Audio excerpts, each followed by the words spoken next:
যে স্কুলটা এভাবে তালা দেওয়া রয়েছে, এটা খুব মর্মান্তিক জিনিস। আমার কাছে খুব কষ্টের। স্কুলের অফিস ঘরে গলায় দড়ি দিয়ে আত্মহত্যার চেষ্টা প্রাথমিক শিক্ষকের।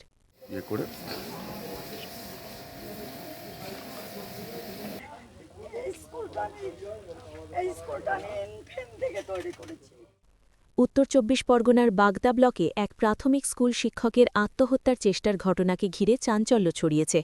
স্কুলের অফিস ঘরের ভিতরে গলায় দড়ি দিয়ে আত্মহত্যার চেষ্টা করেন শিক্ষক সরজিৎ হালদার, যিনি একই সঙ্গে সংশ্লিষ্ট এলাকার বিএলও বুথ লেভেল অফিসার হিসেবেও নিযুক্ত। গুরুতর অবস্থায় তাকে উদ্ধার করে বনগাঁ মহকুমা হাসপাতালে ভর্তি করা হয়েছে। স্থানীয় সূত্রে জানা গিয়েছে, পাথরিয়া প্রাথমিক বিদ্যালয়ের শিক্ষক সরজিৎ হালদারের বাড়ি বাগদার পারমাদন এলাকায়। সোমবার সকালে টিউশন পড়িয়ে স্কুলে আসেন তিনি। সকাল প্রায় 10:15 নাগাদ এক অভিভাবক চতুর্থ শ্রেণীর পাশের শংসাপত্র নিতে এসে অফিস ঘরের দরজা খুলে তাকে ফ্যানের সঙ্গে ঝুলন্ত অবস্থায় দেখতে পান। দ্রুত খবর দেওয়া হয় পরিবার ও স্থানীয়দের। পরে তাকে উদ্ধার করে হাসপাতালে নিয়ে যাওয়া হয়। পরিবারের দাবি, এসআইআর সংক্রান্ত বিএলওর কাজের অতিরিক্ত চাপের কারণে তিনি এই চরম পদক্ষেপের চেষ্টা করেছেন। তাদের অভিযোগ, কাজের চাপ নিয়ে তিনি মানসিকভাবে ভেঙে পড়েছিলেন এবং বাড়িতেও উদ্বেগের কথা বলতেন। যদিও প্রশাসনের তরফে এখনও এ বিষয়ে আনুষ্ঠানিক মন্তব্য পাওয়া যায়নি। পুলিশ ঘটনার তদন্ত শুরু করেছে। প্রধান শিক্ষিকা ছিলেন? হ্যাঁ, আমি প্রধান শিক্ষিকা হয়েই গেছি, রিটায়ার্ড হয়েছি। আমি 8-এ রিটায়ার্ড হয়েছি। আপনার হাতে তৈরি স্কুল? হ্যাঁ, আমার স্কুলে হাতে তৈরি, আমার তৈরি। কি করে স্কুলটা হয়েছিল? কতজন ছাত্রছাত্রী ছিল শেষ পর্যন্ত? প্রথমে যখন করেছি অনেক ছাত্র ছিল, 100-150 ছাত্র ছিল। 150 না হলে 130 তো হবেই। ওই ভেতরে স্কুল ছিল, একটা বাড়ি ভাড়া নিয়ে করেছিলাম। কি নাম দিয়েছিলেন স্কুলে? হ্যাঁ, কি নাম দিয়েছিলেন স্কুলে? ওই সেই নিবেদিতা। ছোটবেলায় বই পড়তাম নিবেদিতা, তার প্রতি খুব তার প্রতি একটা ছিল, সেই জন্য নিবেদিতা নাম দিয়েছি স্কুলের। তারপরে সরকার নিয়েছিল আপনার, সরকারি স্কুল হয়েছিল তারপরে? হ্যাঁ, সরকারি হয়েছে আমার। আমি 65 সাল থেকে স্কুল করি। সরকারি কবে হলো? ওই 65-66 থেকেই আমার ছিল সরকারি হলো? হ্যাঁ, আমি যোগাযোগ করতাম। সরকার হলো, তারপর হ্যাঁ। বন্ধ হলো কবে? বন্ধ হলো কবে? আমি 8 সালে চলে গেছি। তারপরেও স্কুল হয়েছে, তারপরেও না এলে 8-10 বছর হয়েছে। আজকে কত? 26। 18 সাল মিনদিটা ছিল। তারপরে ধীরে ধীরে ছাত্র না থাকলে তো টিচার থাকে না, আর গার্জিয়ানরাও ছাত্র রাখে না, তাই চলে গেছে ধীরে ধীরে সব। আমি শূন্য হয়ে গেছি। কি চান এখন আপনি? আমি চাই স্কুলটাকে আরও সুন্দর করতে, যেটুকু ছিল সেটাকে আরও ভালো করে তৈরি করে মানুষের চোখের সামনে তুলে ধরতে, সকলের চোখের সামনে তুলে ধরতে। তারা যেন আবার এইটাকে প্রাণ দিয়ে ভালোবেসে আর ছাত্র জোগাড় করে স্কুল করতে পারে। এখানকার ছাত্ররা যেন কোথাও না যায়। এখানে তো অনেক বাচ্চা কাচ্চারাও ঘুরে বেড়াচ্ছে, এরা কেউ স্কুলে আসে না, পড়ে না স্কুলে, অন্য জায়গায় পড়ে। এখানে ছাত্র নেই, টিচার নেই, তা কি পড়বে? টিচার তো নেই স্কুল থেকে। অমিত মিত্রকে চিঠিও লিখেছিলেন এক সময়? হ্যাঁ, অমিত মিত্রকে চিঠিও লিখেছিলেন এক সময়?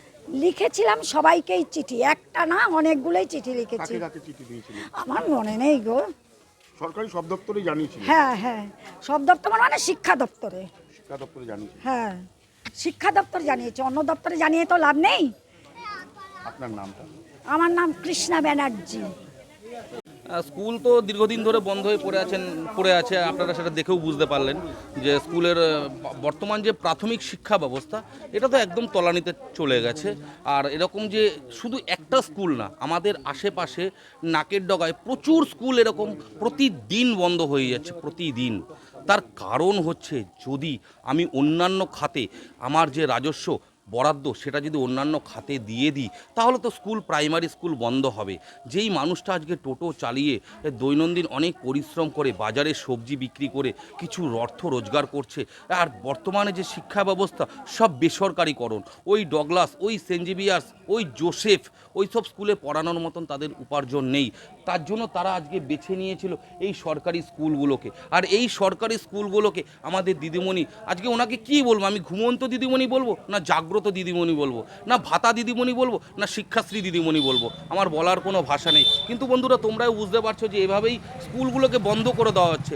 আর যে রাজস্বর যে ইনকাম সেটাকে ভাতার দিকে ঠেলে দেওয়া হচ্ছে আজকে। কি চান স্কুলটা খুলুক? একদম একদম আমি অবভিয়াসলি চাই যে এরকম শুধু একটা স্কুল না, এটা তো একটা দেখানো হলো, আমাদের আশেপাশে এরকম অজস্র স্কুল আজকে এরকম ওয়ান কাইন্ড অফ হন্টেড হাউসে পরিণত হয়েছে। তাই এই হন্টেড হাউসগুলোকে পুনরুদ্ধার করে আবারও শিক্ষা ব্যবস্থাগুলোকে আগের মতন স্মুথ করে নিয়ে আসা হোক, এটাই আমার বিশেষ নিবেদন। আমার নাম সঞ্জয় নায়েক। শুধু এই অঞ্চলে না, পানিহাটি, খড়দা, সারা বাংলা জুড়ে বহু অঞ্চলে ছাত্রর অভাবে, শিক্ষকের অভাবে স্কুলগুলো বন্ধ হয়ে রয়েছে। সরকারি স্কুলগুলোয় কোনো পরিকাঠামো নেই এডুকেশন সিস্টেমের। ছাত্ররা যদি স্কুলে যায়, শিক্ষিত হয়, তবেই তো চাকরি পাবে।